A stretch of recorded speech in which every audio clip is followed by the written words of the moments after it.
twice. What's up with it? What's up with it? Diehard fans. Sorry I'm running late, about 15 minutes late today, but that's all right. I'm here. Um, so we're gonna go ahead and just get right into it. Hope everybody had an excellent holiday. Hope everybody feeling pretty good, ate good, got to see fam or whatever you got to do. Um, I hope everybody Christmas wishes came real. I'm gonna start off. You see, I'm flagging the Cowboys. Thanks, fam, for the birthday present, the cowboy hat right here. Yeah. So let's start off with the game. I like to say, as a diehard fan, man, we won by accident, but we won. A accidental win is better than we did what we had to do. The game's the game's great. Like that was a great game. That was a really great game. The the Eagles. How good are the Eagles? Is the question that I have. Yeah, that's what I said. That's what I said too, Jerry. That's what I said too. I said the same thing. The cow. If we gonna play like that, we're in trouble. But how good are the Eagles that Gardner Minshew um, made a few mistakes? Man, they put that fumble on him. I was trying to figure out which fumble was on him because I don't remember him fumbling the ball. But they put a fumble on him. I thought Miles Sanders fumbled the ball. And I thought the other running back, Scott or whatever his name was, fumbled the ball. Unless they put the one that he put in Scott breadbasket on him. I mean, when did Minshew fumbled the ball? But anyway, despite the three turnovers, they were still able to put up 34 points. But I will say this as a Cowboy fan.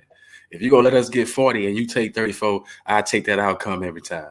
I mean, I got to live with the results. I mean, that's what it was. They may have scored 34 points, but we scored 40. So it's like, how unstoppable is the Dallas offense if they rolling like that? Like, is anybody gonna stop them?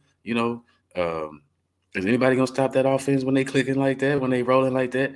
I know some of it was due to short fields off turnovers, but it was still 40 points, and they put up 40. Remember, they put up 40 on Minnesota. Remember, they dropped the 50 piece on the Colts. Um, Same Colts that Minnesota came back on, by the way. So um, I just look at it like it is what it is, I guess. Um, you think they? Do you think the Eagles lost them? I don't know, man. I think, me personally, I think they in trouble anyway because you don't know the health of Jalen Hurts. I mean, just really sitting and thinking about it, it's a shoulder injury, man, um, and it's a throwing shoulder. It's a sprain. So if they don't get that number one seed, if they don't win these next two games and they don't end up getting that number one seed, then they got to play in a wild card game. So hopefully they win one of these next two. Now I think they're gonna beat the Saints regardless or whatever. But it's a shoulder. Trying to throw with that shoulder. I mean, anybody hit it. He run the ball. He take a sack. He take a hit on that shoulder. They're gonna be gunning for that shoulder. So I think they in trouble anyway. To be honest. But I'm gonna sit back and let it play out. I ain't gonna talk no noise. I'm not gonna pull a John Morant right here, right now. I'm gonna be quiet on that. Which switch it up a little bit and hit that John Morant. So John Morant running his mouth talking about basically there's nobody to be worried about in the West. He only worried about the Boston Celtics. And if y'all saw their last few games, they've been getting their butt kicked since he said that. I mean, they lost to the Warriors with nobody. Oh, okay. Uh, you say 49ers, Saints, Cowboys, Giants. Oh, that's what you're picking for this week. Uh, those games you need to win. I don't know. The Saints haven't showed me much. Before I get into the John Morant, the Saints ain't showed me much. The Giants, Saquon, man, they wearing him down. I hope now he's the one that probably needs some rest. If the Giants can if they can go ahead and lock up a spot, then they want to see. They might want to rest. I would rest them. Um, oh yeah, Morant. Yeah, but I would rest people say you should rest players, but I would rest players. And back to the John Morant, he should rest that mouth, man. He should rest that mouth. I mean, talking that noise, they begin whoop right now. So I wonder what Jaws because they didn't have much, and they lost last night to a Phoenix team. They lost to a Phoenix team that I don't even think they full strength. I don't even think Phoenix really that good to blow them out like the way they did. But it's just that now you put a target on the Memphis Grizzlies' back, so all the teams in the West gonna bring it, and that's what maybe that was what it was. The hit me with your best shot type thing. Maybe that's what his whole little spiel was about. But what I'm looking at is, boy, they might be in trouble. I mean, you went from first in the West, now y'all dropping. Um, and speaking of that, the the Nuggets, the Nuggets on top of the West right now. Um, the Nuggets, Jokic. I said this last week. Jokic is impressive. Um, Jamal Murray getting back is probably making a small difference, but I see them having problems because watching them play, they in trouble whenever. If you can't sit Jokic down, if his big behind can't get a rest, they gonna be in trouble in the playoffs. He can't play 48 minutes every night, or he can't give you 40 minutes consistently every night. You gotta rest him. And when they sit him down, then they in trouble. They better figure that out. They still got a long way to go in the season, but they better figure that out. They better figure out some way to score without him on the court. Um, yeah, they lead in big. I mean, by half a game. They lead him by half a game, but the the big the biggest thing that I see is no team in the West really can say that they have that that 1-2 punch or whatever right now. That that firepower, other than putting up a bunch of points, nobody's playing defense. Nobody can say that they're on top right now. Um, I like what New Orleans is doing. I think um, I don't know if they're gonna championship. Bench play, with some second team. Memphis, I think they just all got to get healthy and play a few games together. I think they're back, so that might be a part of their problem. I'm gonna give them an excuse, and I'm gonna say that's a part of their problem right now. Is Bain working his way back into the game? Um, working his way back to both ends of the court. So the chemistry might be a little off right now. Jaron Jackson, he ain't played long, but he back. So we'll see what they got on it. The Pelicans. I talked about them last all the way back through the Pelicans. But what I like about the Pelicans, the thing that I like about the Pelicans is they tough. Like for me, the toughness of they superstar. Um, you think that's scary that Murray and Porter Jr. I don't think I don't think those two. This is why I don't think those two are going to make a huge difference to me. Um, Either one of them or both of them probably won't be around when they make their playoff stretch. These guys are like Anthony Davis to me, Trey. They just haven't proven that they can stay healthy and be out there to provide on the court. So I don't see them really being a factor long run. I was just saying last week that Denver should probably figure out a way to play without those two, and they should be better than what they are. With those two, they do look kind of scary, but I don't think. Here's the thing: I don't think they can beat teams like the Clippers. Um, yeah, Porter is always hurt. I don't think they can beat the Clippers. I don't think they can beat. Actually, I don't think they can beat. I don't think the Denver Nuggets can beat the Phoenix Suns in a 7-game series with the way they constructed right now. I don't think they can beat them. Um, Phoenix does play a little bit. When Phoenix is on, they play a little bit physical defense. Well, physical for what's allowed to in today's game, minus the flopping, of their leader Chris Paul. But think I don't think the Nuggets pressing off the shoulders. The Joker, he win the MVP, but he don't win in the game. Like he don't win it all. I mean, he never challenged him when it comes down to the top. Uh, my top five in the West, I'm gonna give it to you. Like I just said, I'm going. I already said it. If they healthy, I'm riding with the Clippers. I'm riding with. It's just something about Kawhi that's special, man.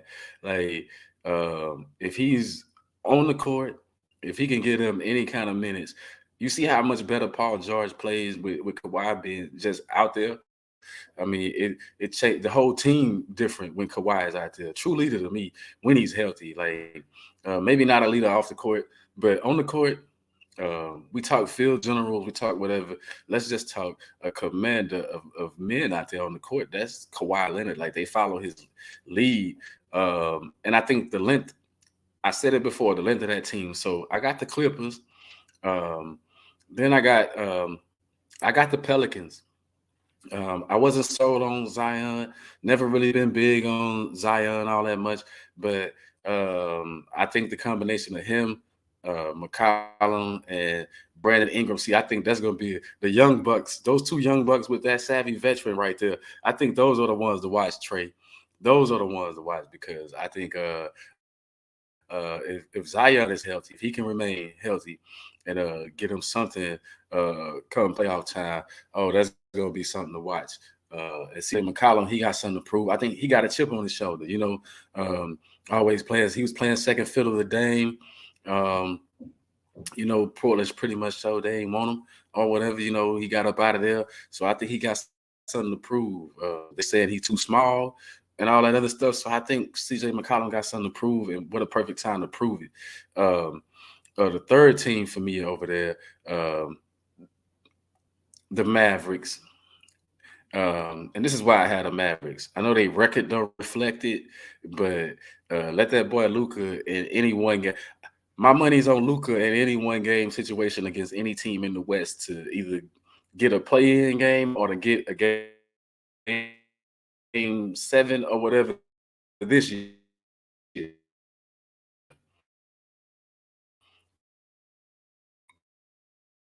It's on Luka.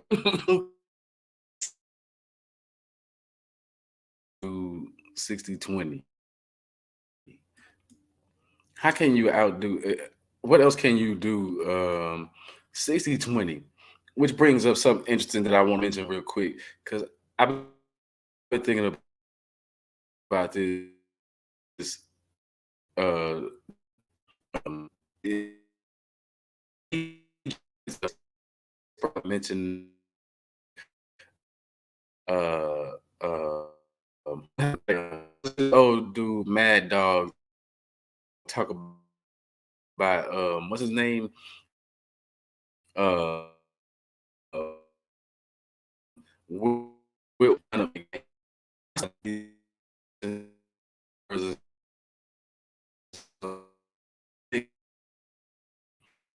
they like know uh, uh going something y'all could score 4 points.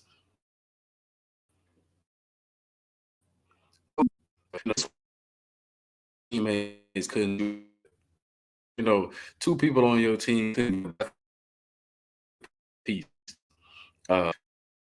Kobe's 81. I saw that game. Um, I saw that game. What made Kobe's thing so special was that it was more so it was more so against a guy who tried to who admittedly tried to take him out, who admittedly tried to hurt him, or Jalen Rose. So he wanted to embarrass Jalen Rose, but I never seen anything like that. Like I'm an MJ nut, but I never seen anything like what Kobe did to the Toronto Raptors that year with the 81. Now back to this Luka thing. I didn't get to see. All I got to see was the highlights. I'm gonna have to go back and I'm gonna have to pull up and watch that game. I'm gonna have to film because That's something special right there, man. Hey, 60, 60, 20, 10. Um, I think what makes it more special is the competition these days. We can talk about, we can compare eras, we can talk about a lot of different things. But my brother reminded me in this basketball, a key point to remember. In Michael Jordan's day, he was the only one that could pretty much jump like that. He was the only one. These days, um, all the big men are skilled. It's hardly any, they can cross. Which brings up another thing that I wanted to say.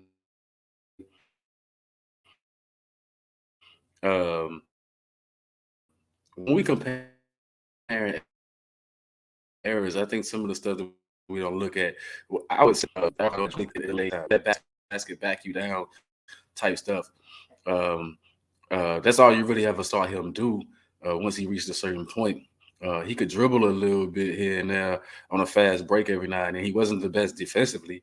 So I don't think Charles Barkley could play it. I don't know what y'all think, but I don't think Charles Barkley could have played in this era. I don't think Shaq would have been dominant in this era. He says he would, but no, too big and slow. These dudes shooting threes. Who Shaq gonna guard first of all? And then not only that, he ain't live the 3 seconds if you gotta live in the paint. So he can't live in the paint on defense. You gotta guard something. Effective era. Um, that doesn't, but in this era, sometimes I listen to the guys that talk, the guys that critique the game sometimes, and it's like, what are you talking about? They couldn't play in your era. You can't play in this era. You know, and I think that's a part of the problem. And I think the young people recognize that sometimes what they call hate is just tough, harsh criticism because these guys can't. They weren't nearly Shaquille and Kobe. They weren't nearly as potent as these guys. Um,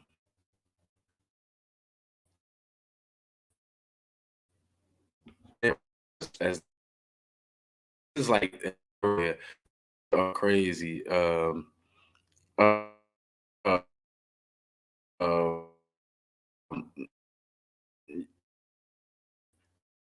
like that point where that's where I beg to differ. I differ a little bit with that as far as no one from this era can guard Shaq. You would have to guard him. I just put that out there. Like uh, if you see the way the game's played these days, Jerry, they gonna give you all the 2 point points you want. But on the other end, whatever 7 foot on the other end of Brooke Lopez or whoever, this would be enough. He couldn't shoot free throws, so send it to the free throw line. I think Shaq could be hurting in this era. He never was. He wasn't a great defensive player neither. So I don't think Shaq would be an asset on a team in this era. I mean, dunks are played out. If you see like hard dunks going to the rim every now and then, are cool, but it's a 3 point game. It's more a perimeter game, and Shaq couldn't do nothing with these guys out there on the perimeter. Um, yeah, you wouldn't have to guard him. You think he'll score 75 a game? Nah, come on, Jerry. Shaq was never that good. Like I said, they'll just foul him and send him to the free throw line before they let him get carried away like that. They'll hack a Shaq before they let it get. But they'll give him points. Now, I would say Shaq would probably average 30 a game, but then look who averaging 30 a game today.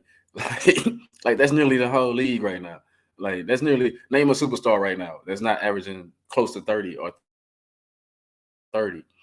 Name a superstar that's not averaging 30 right now. I mean, that's just the league right now. I think he'll average 30 in this league, but it won't be effective. It'll be a I see you a Shaq fan, Jerry. It'll be a waste. In my mind, it'll be a waste of 30 points. Like it wouldn't be those crucial 30 points where the scores are low, where the 30 points actually mean something. Like you see the games these days, 30 points efforts are meaningless. Like if you're scoring 130 points and the other team scoring 129, your 30 points are just meaningless.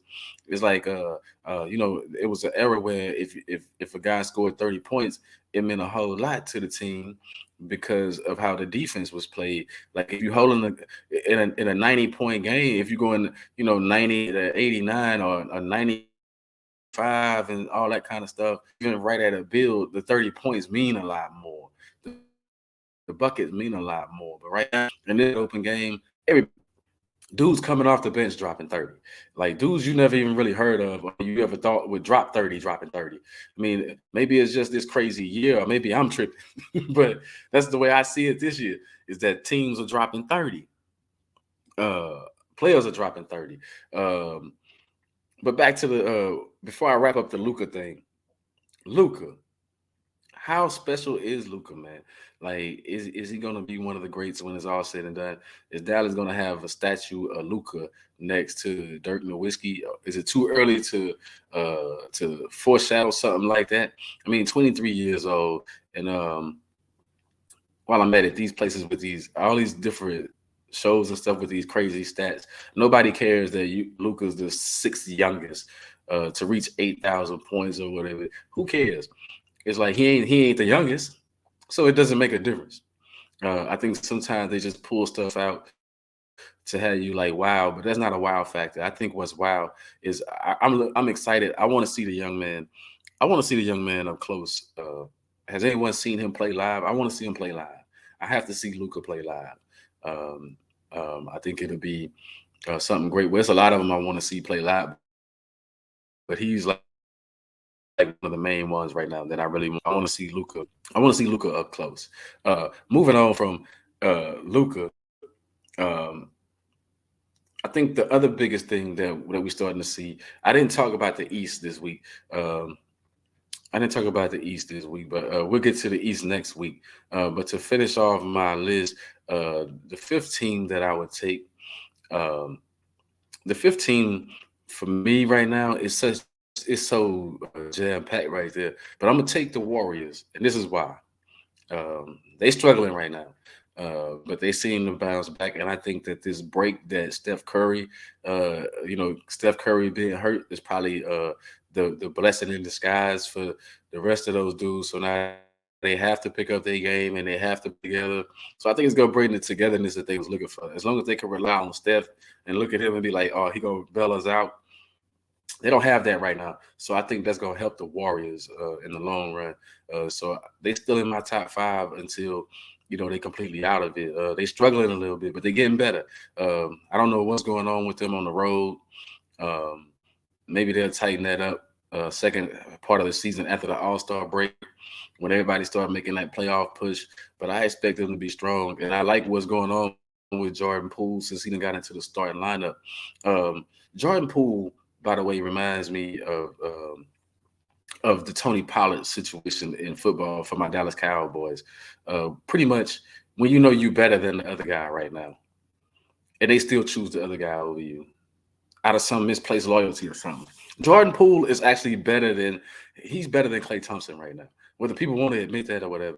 I'm not saying he's better long term or he gonna have the kind of career but right now at this moment, Jordan Poole is better than Klay Thompson right now. He's better.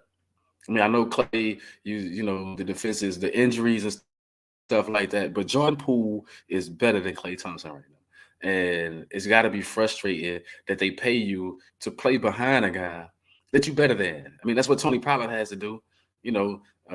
Tony Pollard moves the ball up and down the field. If he don't score the touchdown on a long run, then they bring in Zeke to get the little touchdown, take the little glory or whatever. It's the same thing going on with the Golden State Warriors, but this right here is going to help Poole understand his role completely on the team. But it must suck when you playing behind a guy that you better than. I mean, yeah, I know that's right, Trey. But for real, Jordan, you don't think Jordan Poole right now, you don't think Jordan Poole is better than Klay Thompson? Like the last 2 seasons, I think Jordan Poole is, I think he proved himself last year. I think Klay It's just the loyalty, and and everybody's hoping that he just turns around eventually. Everybody's hoping that he snap out of it. That he comes back to the Clay that he was before the injuries or whatever. They just hoping for that. But right now, Jordan, look at, even statistically, he's better than him. But if you watch him on the court, the way that he commands the court and everything, he's better than he's better. He's better right now. You wouldn't want Poole if you could have Clay for real right now. I don't know. Clay is. How tough is Jordan Poole that he's still rocking with the team, and dude tried to take his head off. He's loyal to the team. He's still trying to put in work. I think that toughness right there is a difference. Where you see Clay cracking, Clay blowing up at people. Clay, he blowing up at the media. Oh, I've been injured. Oh, give me time. Oh, this, that, whatever. He blowing up at other players. Oh, wait till you get four. I mean, I think Jordan Poole, he's just that cool. Yeah, that's what I was saying. I think Jordan Poole is better. You know, uh, was that him snapping out of it? You think so? Has more value than Poole? I don't know. I don't. I know for sure. Last year they don't make that run without Jordan Poole. They don't even get there to make the run without Jordan Poole. First of all, second of all, Clay gonna have to prove it. I hope you're right. Clay gonna have to prove it because I don't see it. I don't see it right now. I don't see it. Yeah, his mama call him Clay. Yeah. So I don't know. Him snapping out of it. Nah, I don't know.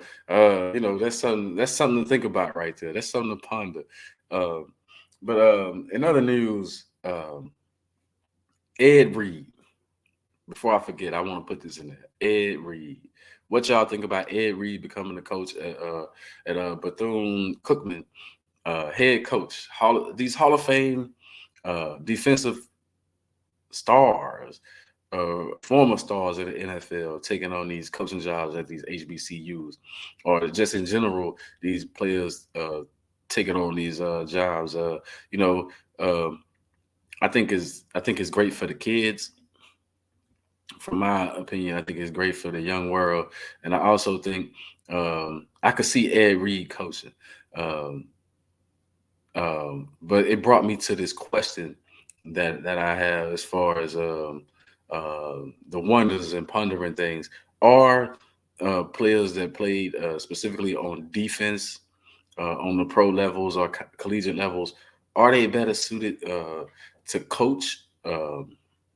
To be head coaches, just because, and I'm talking secondary.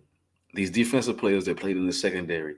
We saw Mike Singletary try as a linebacker. He wasn't that good of a coach.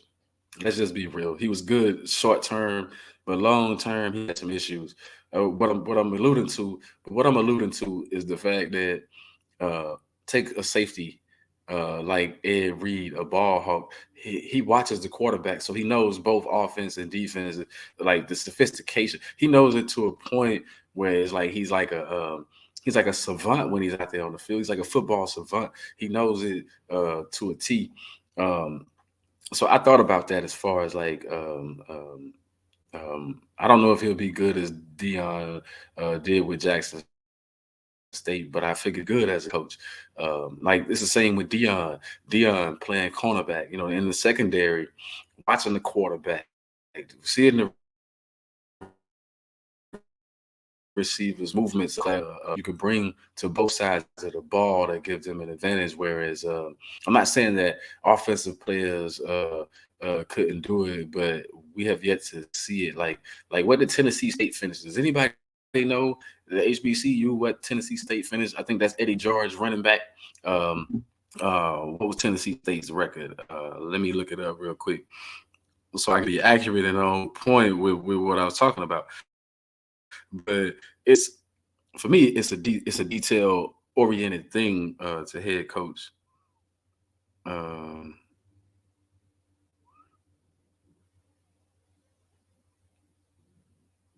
some Tennessee State football. Let's see what they got. Um, what was their season?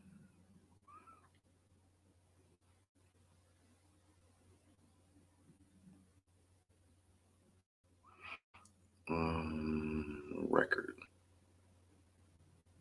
The Tennessee State. Sorry about that, but I was just trying to see what their record was. I still don't see their record. Oh, overall 4-7. So they weren't that. So they weren't that impressive. But it's only his first season or first or second season or first full season. So But that's my point being is who would you take? Who would you rather have as your coach?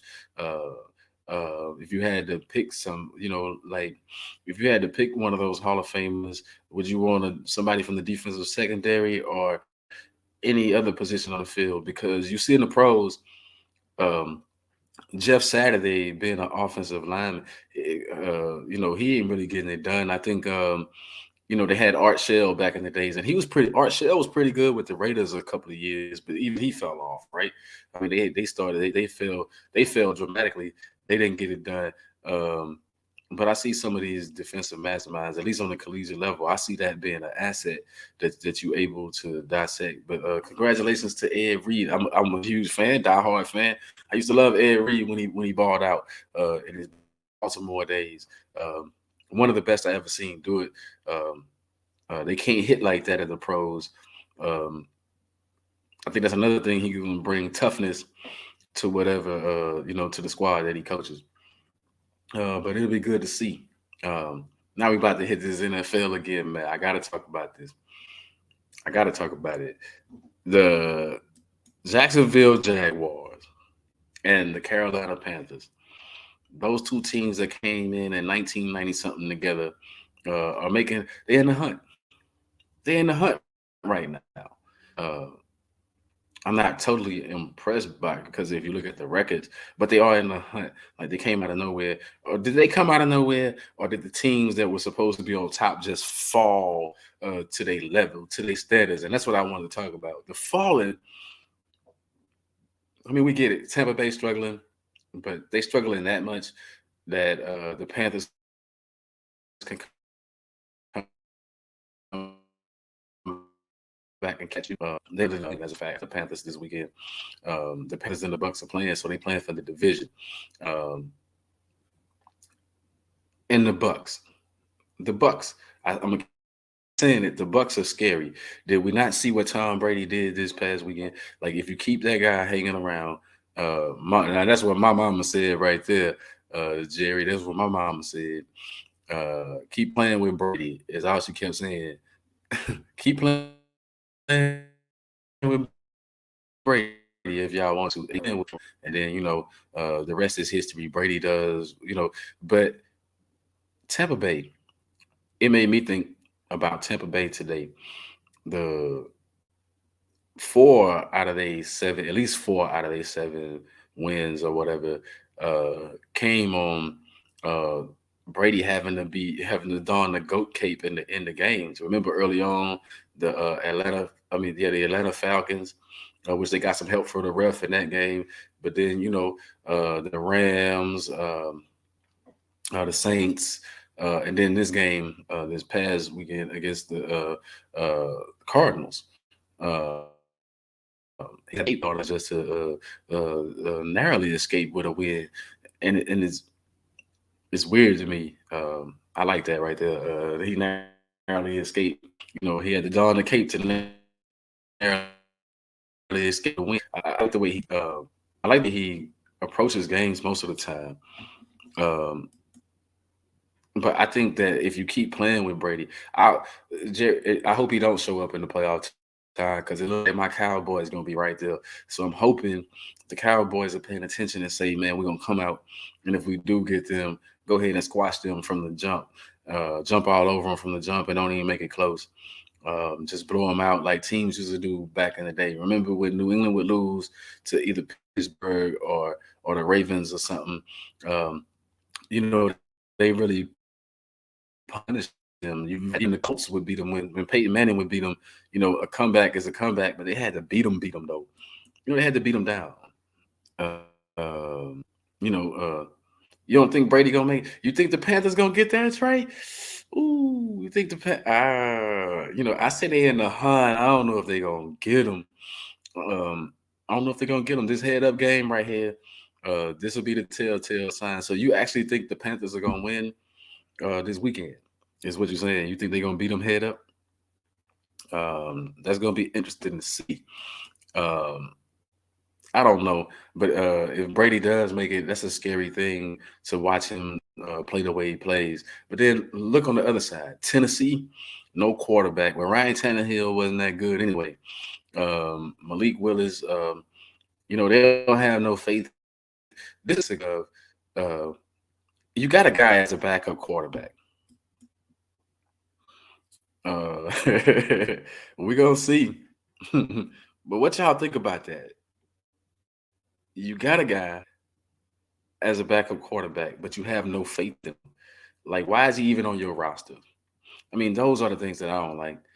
It's like, if y'all haven't seen how Tennessee plays with Malik Willis versus how they play, Tannehill is trash. Ryan Tannehill is trash, but I couldn't even get that what's his name my Bubba Dub voice on, but he trash, and they give him free reign over the offense, do this, do that. But then Malik Willis get in there and they got him like a one trick pony. It's like, what are y'all doing, man? It's like, how's the guy gonna learn if y'all don't open up the offense? It's like, see, so many teams do that. You know, we saw Dallas do it with Cooper Rush, and you know, and had people thinking, oh, they better with no, they not, because Rush can't name one game that Rush dropped 40 in. I mean, I'm just saying, like, um, yeah, Malik doesn't look good, but how can he look good when they're not giving him anything to work with? As far as like, let the young man run the offense. Like, you drafted him for a reason. Let him run your offense. Let him run the same plays that Tannehill runs. Stop splitting it up or whatever, saying that is this and is no. Let him play. I mean, how else is he gonna learn? And I say that from a standpoint is that look at Trevor Lawrence, all of the chaos that was surrounding the Jaguars last year. Look at all the stuff; it paid off. Now look at and then look at Mac Jones, who looked like he was real good last year, and then this year he regressing because of all the trade. You know, you know, uh, Malik really good. Yeah, Rush is a good backup, but what I'm saying is that they switched the offenses for these backups. It's one thing to for me, it's one thing to tailor the offense to your quarterback's needs. It's another thing to hold a guy back, and I think they're holding them back. Um, I don't know if Malik is ready, um, but how will we know? Yeah, they almost, but you got to think. They still almost won that game against KC. I think that was the best game that he played, though, Trey, because they almost won that game. They almost won that game. You got to remember, it took KC, it took some heroics for Patrick Mahomes to win that game. They was right there. Um, so imagine if they really developed him and really gave him a shot. Like, you know, instead of saying, oh, he can't do this or he ain't ready. You see how that's affecting, you see how the Jets, you see how that's affecting Wilson out in the Jets. But it's not the coach saying it. It's media and let's stay positive. But how can anything be positive out of that situation when it's like Mike White is better than you? That's another one of those situations where Mike White is sitting behind somebody. And remember, I was mentioning that Pollard thing sitting behind Zeke and the Jordan Poole. Well, look at the same situation for the Commanders, man. I give up on the Commanders. I wanted all four teams in the NFC East to make the playoffs. But after they pull this, what's wrong with Rivera? Going back to Carson Wentz? You going back to Heineke is definitely the dude, at least in my mind. I mean, I could be wrong, but I think Heineke is a better quarterback and they going back to Carson. How many opportunities are they gonna give Carson Wentz to realize that he's not that guy? I mean, they just keep going back to the same. It's like same old thing. I mean, Ron Rivera said that they starting uh, Carson Wentz this weekend. So when they lose, so when they lose, um, he has nobody to blame but himself. I mean, you right there can make a playoff push. Why would you? I don't know. I don't understand it. Who keeps thinking that, obviously it's Ron Rivera, but who else keeps thinking that Carson Wentz is an NFL starter at this point? Um, I guess to each their own. Um, Carson Wentz would really have to prove me wrong. He would really have to win. He would really have to do something uh, to prove me wrong. Even one win won't even change my mind about Carson Wentz. Like he would have to do something long term. But I'm sick of the Commanders with Heineke's guy. Why would you? And if you Heineke, um, do you go be a backup somewhere else? I mean, what do you do, or do you wait and ride that out? This little Coins phase that you're gonna be. Obviously, they don't believe Heineke enough to keep him as the starter. Understand why. The team the team seems to perform better with him. They seem to like him more, like just the same way Mike White gets the love from over Wilson, um, over Zach Wilson. Uh, they going back. At least the Jets are going back with Mike White. Yeah, of course it's a mistake. It's everybody knows it's a mistake, except evidently Ron Rivera. I mean, I don't know what kind of point they trying to prove. Uh, but is so I asked this question: if this doesn't work, and the Commanders miss the playoffs, uh, do y'all think that Ron Rivera will be out of there? Do y'all think he'll be out of Washington? You think his job would be on the line? Uh, You think he'll get the axe like Hackett got the axe this week? And I told y'all that. I see that's my moment right there. If you listen to me, moment right there. I told y'all Hackett wasn't going to make it. In my opinion, it's a few weeks too late. It's a few weeks too late for Hackett. But Ron Rivera, you think Ron Rivera gonna stay, or you think he out of Washington? I think his job might be safe for right now. I think his job might be safe. Only because who wants that job in Washington?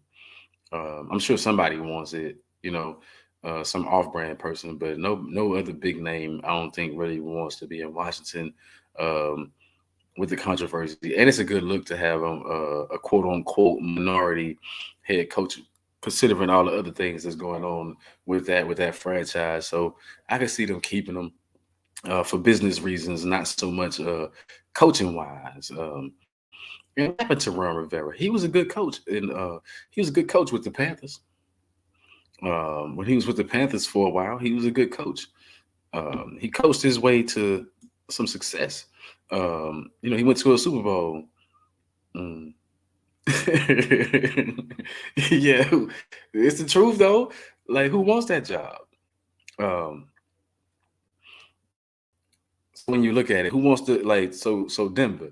Who wants that job as well? Like me, I think all the speculation of here and whatever. Here's the worst thing I ever heard as a black man. Now I'm gonna say this. Now that I'm thinking about it, the Russell Wilson thing, I'm gonna say this. This is the worst thing. This is what I don't like about major networks sometimes and all that stuff. Aaron Rodgers is having the worst season he's had in his NFL career. Tom Brady is playing awful. Russell Wilson is having the worst season he's ever had in his career. However, those two, is Tom Brady going to be on this squad next year? What team he's going to play for? Do you think he's going to retire, or you think he's going to play? And then Aaron Rodgers, he'll be back with the Green Bay Packers, no doubt. Because they invested so much money. When it comes to Russell Wilson, they talking about what coach you think is going to fix him. Man, what is that? How you gonna fix? How you gonna fix him? I'm Russell Wilson. I'm like, I'm a grown man. Ain't nobody finna fix nothing over here. I had a bad season. So let's just go back to the drawing board and put in the work and come back out. I hope Russ prove them all wrong, man. Because that's shady to me. I don't know how y'all feel about that, but got my goat with fix him. Well, fix what? The man just having a bad season. And the fact that other black people sign off on it, oh, that's even worse. That's even worse. They like, oh, well, it's going to take this kind of coach with experience. No, man, you ain't gonna fix no grown man, man. That man's a man just like the rest of them. That man is accomplished just like he got as many Super Bowls as Aaron Rodgers got. So what are you talking about? He needs to be fixed. He just having a bad season.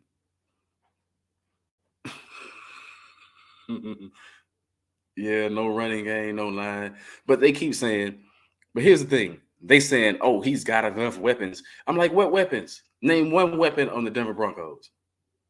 I name a weapon. Is I don't see any weapon. I was like, what weapons they had that running back until he got hurt. I forgot his name. He was running well early on in a few games, and then he got hurt for the season. But other than that, Jared Judy, what's his name? Judy, he didn't come to play. Sutton didn't come to play. All that young talent. How about you surrounded a veteran with a bunch of young talent that's not living up to the bill, other than the defensive side?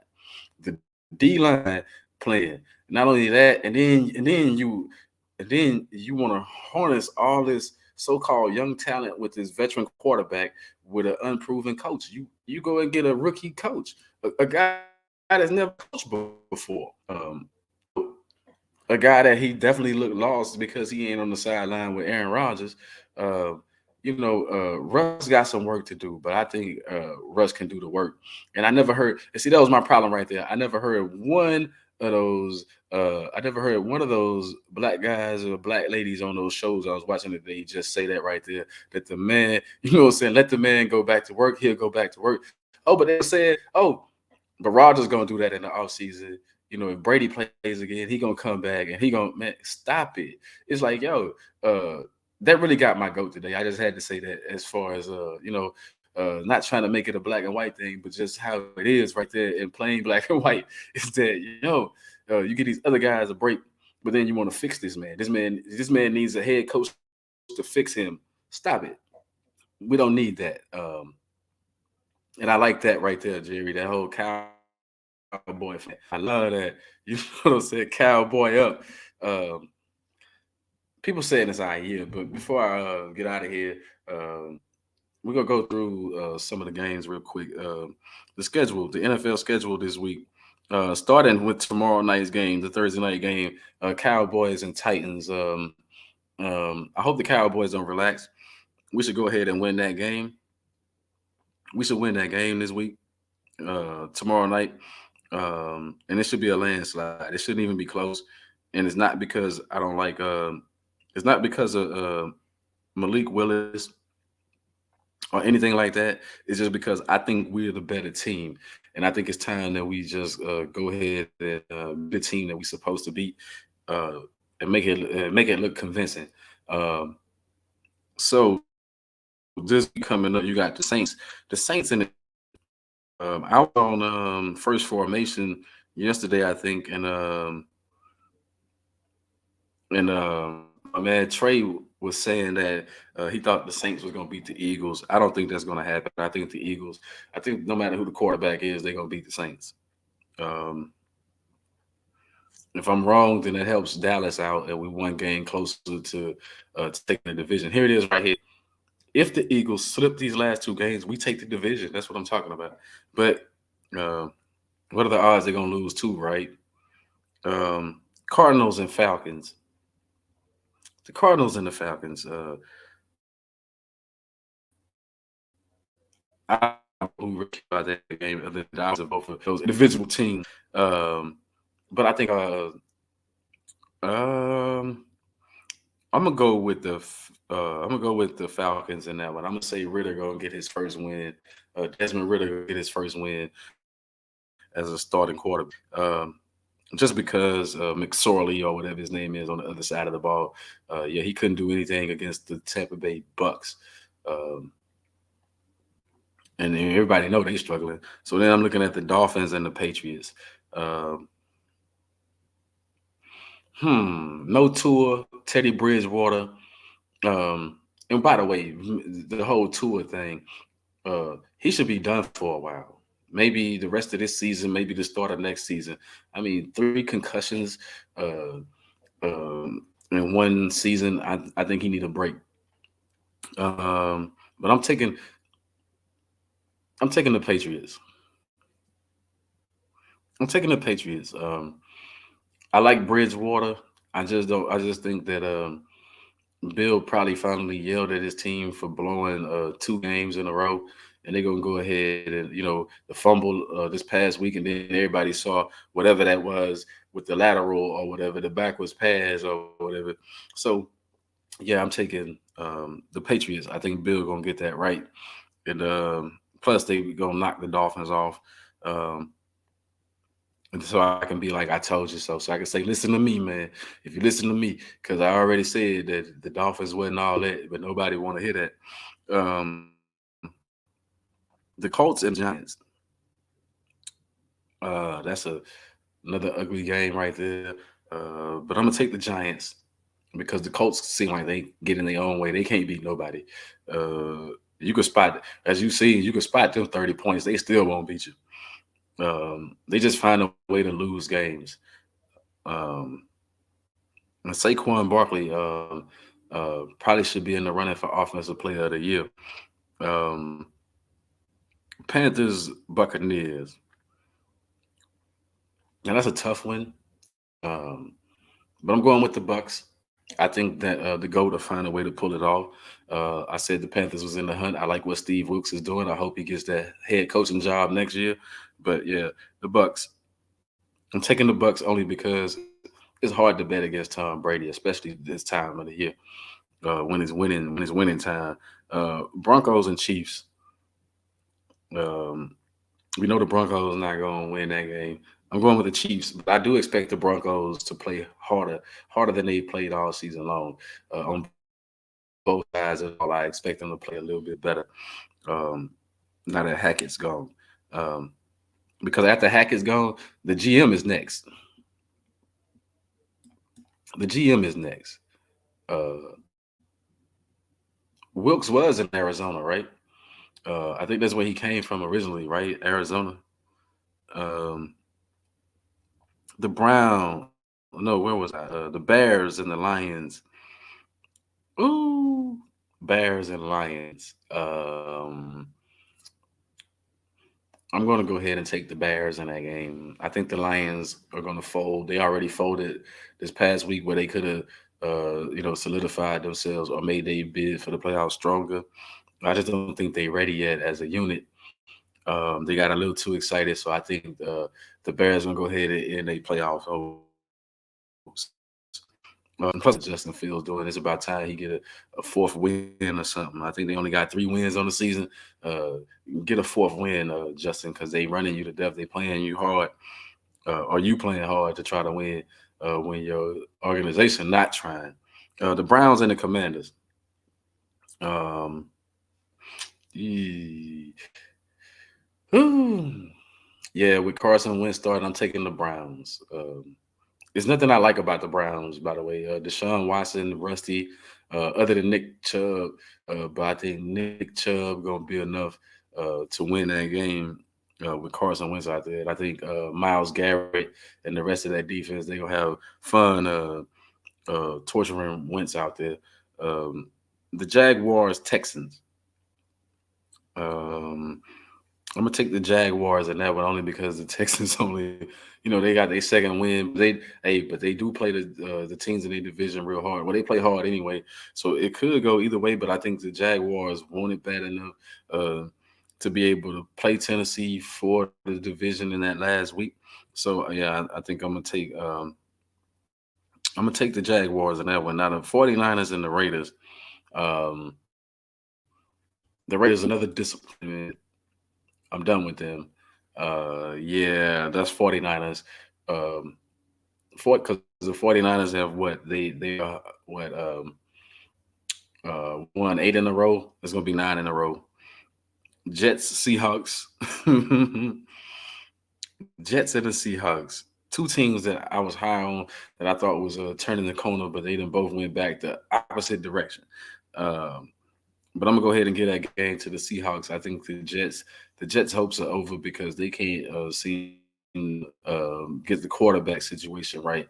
Like last week, they was playing some guy Strevela, whatever his name was. They just bring anybody off the streets to put in there when Zach Wilson. Well, uh, so I'm gonna take the Seahawks, and I think Gino. I picked Gino to be my comeback player of the year. If I had a vote in that, that's what I would vote for a comeback player of the year.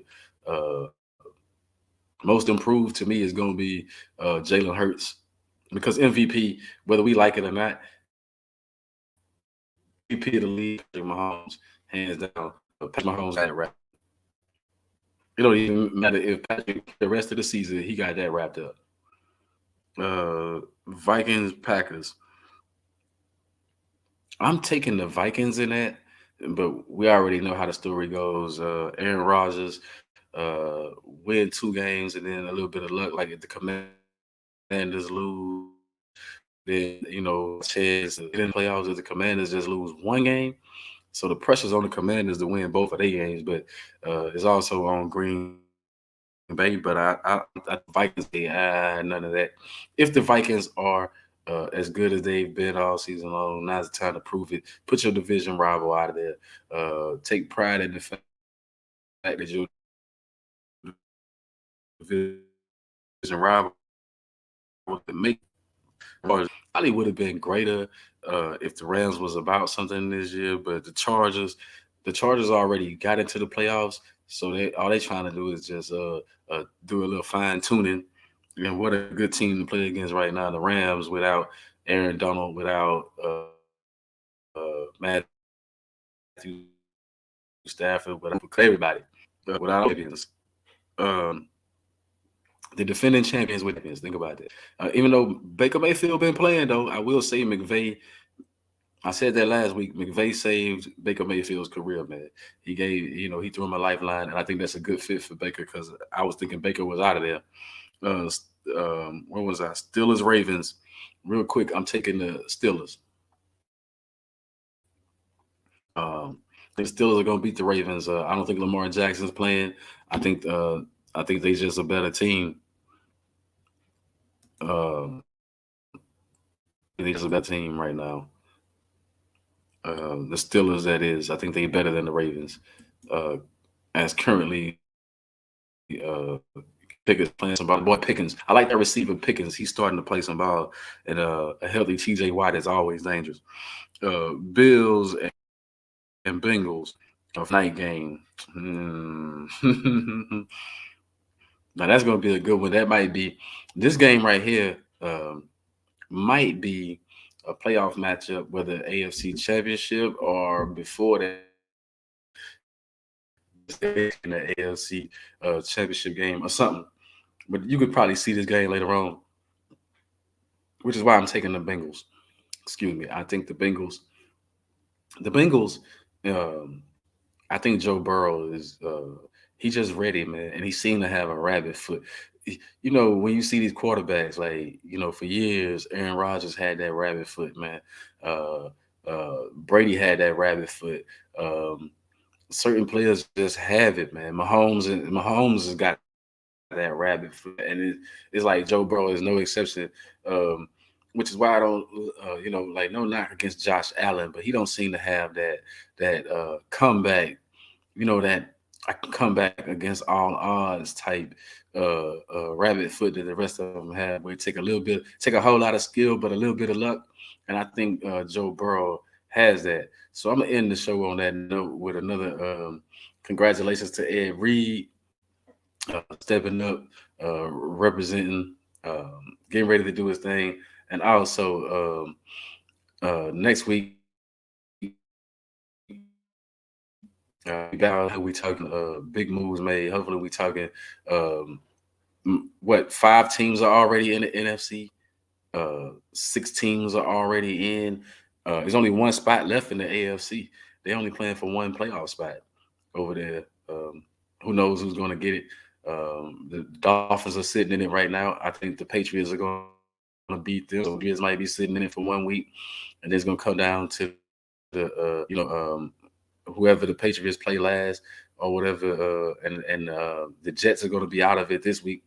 But those are interesting scenarios right there. And also next week, I'm gonna talk a little bit about the NBA.